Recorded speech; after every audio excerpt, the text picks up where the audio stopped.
Hello everyone, সবাই কেমন আছো? শুভ সকাল। আমি আজকে একটি ছোটো ব্লগ নিয়ে এসেছি। তো আমার ব্লগটা কেমন হয়েছে সময় কমেন্ট করে জানাবে। আমার বার্থডে ব্লগ। আমি এখানে দেখো রেডি হয়ে গিয়েছি। এদিকে আমার বর বেলুনগুলো লাগানোর জন্য ফোলাচ্ছে, তাই আমি এখানে দাঁড়িয়ে দাঁড়িয়ে দেখছিলাম। ও খুব সুন্দরভাবে রাখছে ওগুলো।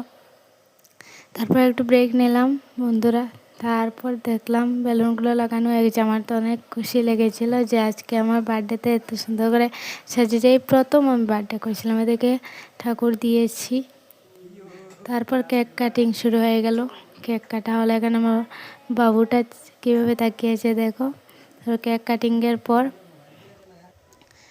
দেখো আমার গালে কি অবস্থা করে রেখেছে ওরা। বন্ধুরা কি বলবো, মানে কিছু বলার নেই। এদিকে আমার দেওর ননদ ওরা সব বেলুন ফাটিয়ে নিয়েছে। তা আমি দাঁড়িয়ে দাঁড়িয়ে দেখছিলাম, ভিডিও করছিলাম। আমার দেওর তো বেশি পাঠাচ্ছে, ননদ তো পারছে না। তারপর সব ফাটিয়ে নিল। এখানে